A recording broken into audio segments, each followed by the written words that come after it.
sunna, il y a des actes recommandés, des actes obligatoires, des actes interdits, des actes répréhensibles et du permis. C'est clair? Comme le Coran, source de la loi, et dedans il y a le halal, ou le haram, ou le wajib, ou le mandoub, ou le mustahab. Il y a les 5 qualifications légales dedans. Donc la sunna est les sources. Mais lorsque dans le domaine du droit, vous entendez le terme sunna, c'est synonyme du recommandé. Le mandoub. Il y a beaucoup de nos frères qui font beaucoup d'erreurs. Ils confondent la sunna comme source de la loi, et ça il ne faut pas en parler parce que les sources de la loi on ne discute pas, et puis la sunna du point de vue fiqh, droit. Lorsqu'on vous dit hadihi sunna, ça veut dire que sa sentence c'est qu'elle est mustahab, recommandée. C'est clair? Mais si vous dites elle est de la sunna du prophète sallam, on va vous dire, on va ajouter, et quel est son statut, cette sunna. C'est clair? Nous on confond les deux.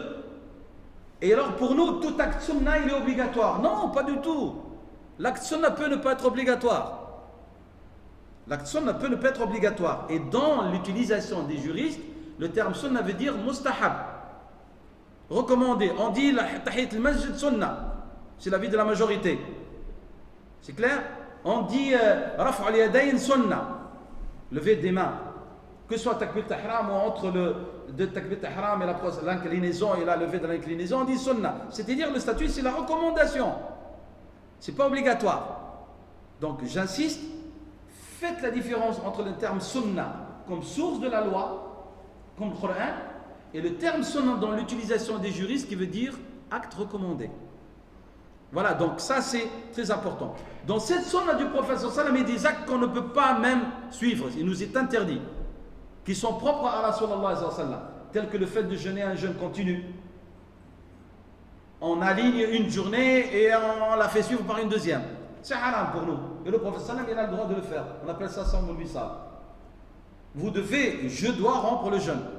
Le prophète sallam, il a le droit de ne pas rompre le jeûne. Se marier avec plus que 4 femmes, c'est interdit pour nous. Sauf si on devient chiite aujourd'hui. Alors je vous dis 2 plus 3 plus 4, ça fait 9. On joue le jeu là, hein, comme certains ils ont dit. Ils ont dit, wa veut dire et. C'est du jeu sur la langue arabe là-dedans. Il y a des choses donc qui sont propres à notre prophète sallam. Le prophète sallam était obligé de faire le qiyam. Nous, c'est pas obligé, c'est sunna, recommandé. Qiyam al-layl. C'est clair? Donc il y a des choses qui sont propres à notre prophète sallam, interdit de le suivre. Puis il y a des choses qui sont du domaine de la science, c'est-à-dire des sentences légales. Et puis il y a des choses qui sont du domaine du libre. Si vous faites, vous ne faites pas, vous êtes libre. Comment que notre prophète mangeait les pastèques, comment est-ce qu'il faisait ceci, c'est sunna, mais nous ne sommes pas obligés de le faire. Si vous le faites, c'est par amour, et si vous dites que c'est le fait par amour, vous en serez récompensé. Mais est-ce que c'est une sunna de manger le pastèque comme le prophète? Est-ce que c'est un acte recommandé? Non, pas du tout. Donc, on doit vraiment faire attention sur ces définitions. Concernant les bonbons, même s'il y a transformation de l'impur à pur, certes, mais on ne peut pas manger des bonbons ou acheter et inciter à les fabriquer. Wallah, ya akhti ou ya akhi, celui qui m'a donné la question, la solution c'est que les musulmans, au lieu de rester d'être des pauvres consommateurs, qu'ils le produisent. Au lieu de dire c'est haram, haram, et ils ne bougent pas. Les savants musulmans, c'est que normalement ils essaient de vous rendre la vie facile. Celui qui fabrique le fromage, et les yaourts, et les dentifrices, et les brosses à dents, c'est les non-musulmans. Alors les savants, c'est qu'ils essaient de vous trouver des solutions pour vous dire c'est haram ou c'est halal pour vous rendre votre vie vivable, si je peux dire. Sinon, vous ne mangerez plus ni yaourt, ni fromage, ni dentifrice, ni sel, ni sucre. Bah oui, les savants, ils essaient de nous donner des réponses, les pauvres. Si vous voulez vivre dans le halal, dans le vrai sens du terme, eh bien, attelez-vous les musulmans à fabriquer le halal. Moi, je suis vraiment ébahi de notre communauté, qui est devenue une communauté de consommation, mais elle ne veut pas produire. L'émulsifiant, un tel est haram, je suis d'accord. À base de graisse animale haram, à base de c'est haram, je suis d'accord avec vous. Et comme vous, je m'astreins à lire sans arrêt pour éviter le maximum de choses que je ne mange pas et je ne fais pas manger à ma famille. Mais la solution la meilleure, c'est quoi? Qu'on fabrique nos propres bonbons et qu'on leur fasse la publicité qu'il faut. Nahna, on ne fabrique pas et on ne mange pas. Alors que la réponse légale, elle est justifiée. C'est pour ça que question la gélatine, qui a été débattue dans le conseil juridique musulman de Jeddah, ils ont divergé, nos savants contemporains, Allah ibarak fihum. Certains, ils ont dit, pour nous, on garde l'origine souillée et une transformation mécanique, on s'abstient. Certains, ils ont dit, c'est haram. D'autres, ils ont dit, nous, pour nous, c'est halal parce que la transformation, elle est totale, le produit n'est plus le même, et donc le souillé par transformation, il devient pur. Point à la ligne. À vous maintenant, si vous n'êtes pas apaisé, ne consommez pas, et avec vos enfants, trouvez une solution. Et incitez les musulmans à en fabriquer. Je prends quelque chose de banal ici, mais ça recouvre toutes les choses à lesquelles nous sommes confrontés, malheureusement pour nous. Donc, qu'on fabrique. Nous, on ne fabrique pas. Même dans les pays musulmans, on ne fabrique pas. On consomme. Dès qu'on nous met un produit sur le marché, on le consomme. Une fois qu'on a commencé à le consommer, est-ce qu'il est halal ou haram? Après l'avoir consommé, on se pose la question. Et commence le débat dans la communauté, ceci est halal, ceci est haram, et on cherche, est-ce que le coca, il y a l'alcool, il n'y a pas, non, le coca dit oui, on dit non. Et on est en train de nous rendre la vie amère. Décidons-nous à faire quelque chose. Il y a des musulmans qui ont fait quelques produits, ils sont partis, du marché. Oui, on vous rappelez là, Coca-Cola et tout ça. Où est-ce qu'ils sont? Ciao, mais tout. Parce que les musulmans préfèrent Coca-Cola sur Coca-Cola. Qu'est-ce que vous voulez qu'ils fassent des types?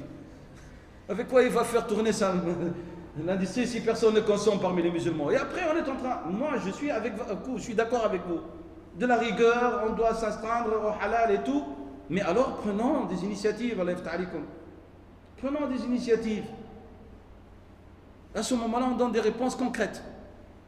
Lorsque je dis à quelqu'un, ne fais pas, et c'est ce que Dieu a fait, subhanahu wa ta'ala, il nous a donné en contrepartie autre chose. Il nous a interdit l'impur, mais il nous a rendu permis le licite, le halal le tayyib. Nahna, on se trouve coincé, on ne sait plus où est-ce qu'il est même le pur là. Donc, je suis d'accord, mon frère ou ma soeur, mais j'aimerais bien que les musulmans prennent leurs responsabilités aussi. Alors, je termine avec cette histoire-là du chiisme. On conclut avec ça, mais je ne vais pas trop en parler parce qu'il faudra 2 conférences pour les chiites.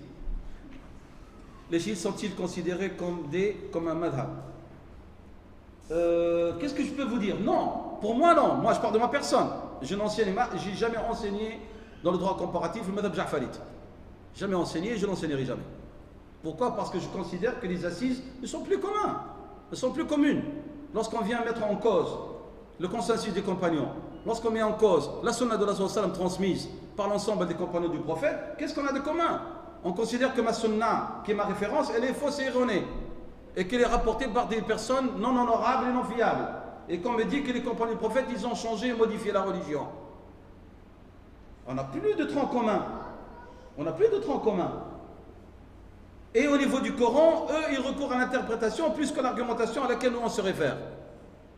Parce que l'exégèse coranique que les musulmans sunnites adoptent, c'est Coran qui explique Coran, Sunna qui explique Coran, avis des compagnons, langue arabe et puis les érudits. Nahna, de ça, on ne le trouve pas. Alors comment est-ce que vous voulez que j'ai un tronc commun? Je n'ai pas de tronc commun. D'où le fait qu'on a des divergences au niveau juridique grave, très grave. Sur ce qui est halal, ce qui est haram, ce qui est permis, comment on prie, comment on ne peut pas prier, les ablutions, l'essuyage, le mariage, les relations intimes, et j'en passe. Au niveau des transactions financières, tellement, pourquoi? Parce que les sources ne sont plus les mêmes. Les sources ne sont plus les mêmes, donc la divergence. Donc moi, par exemple, si une sœur me dit est-ce que vous pensez, vous validez le mariage d'une musulmane sunnite avec un chiite, je dirais non, honnêtement. Mais si elle est mariée, il y a des enfants, j'ai dit essayez de faire durer cette union. Mais s'il vous demande des choses interdites par le droit musulman sunnite, alors là, vous devez vous séparer. Voilà ce que je dirais.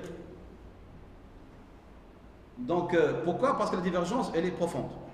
Elle est profonde. Et il ne faut pas confondre le soutien politique dans certaines situations avec l'appartenance, la compréhension et au niveau de l'engagement dogmatique et l'appartenance juridique. Wallahu a'lam, ça c'est mon avis à lequel je m'affilie et j'adhère. Wallahu a'lam. نسأل الله سبحانه وتعالى أن يجعلنا وإياكم ممن يستمعون القول فيتبعون أحسنه. ربنا آتنا في الدنيا حسنة وفي الآخرة حسنة وقنا عذاب النار. ربنا لا تزغ قلوبنا بعد إذ هديتنا وهب لنا من لدنك رحمة إنك أنت الوهاب. اللهم انصر من نصر الدين واخذل من خذل المسلمين وأيد عبادك المجاهدين يا رب العالمين. اللهم نسألك في هذا المكان المبارك أن تنصر أخواننا في ليبيا نصرا مؤزرا. اللهم مكن لدينك الذي ارتضيت لعبادك يا رب العالمين. اللهم اصلح البلاد والعباد وحول حال المسلمين إلى أحسن حال. اللهم ارحمنا وارحم والدينا واجزي عنا سيدنا محمد صلى الله عليه وسلم خير الجزاء. اللهم اجزي عنا الصحابة الكرام خير الجزاء. اللهم اجزي عنا التابعين وتابعيهم والعلماء خير الجزاء. اللهم اجزي عنا من علمنا خيرا ومن أوصانا بالدعاء. واجزي عنا والدينا واغفر لهم وارحمهم وعافهم واعف عنهم. وبارك لنا في أزواجنا وذرياتنا وبارك لنا في جمعنا هذا واجعل اللهم جمعا مباركا مرحوما. واجعل اللهم تفرقنا من بعد سالما من الشر معصوما. ولا تجعل اللهم فينا ولا منا ولا معنا شقيا ولا محروما. سبحانك اللهم وبحمدك نشهد أن لا إله إلا أنت نستغفرك ونتوب إليك. سبحان ربك رب العزة عما يصفون وسلام على المرسلين والحمد لله رب العالمين. وبارك الله فيكم pour votre patience.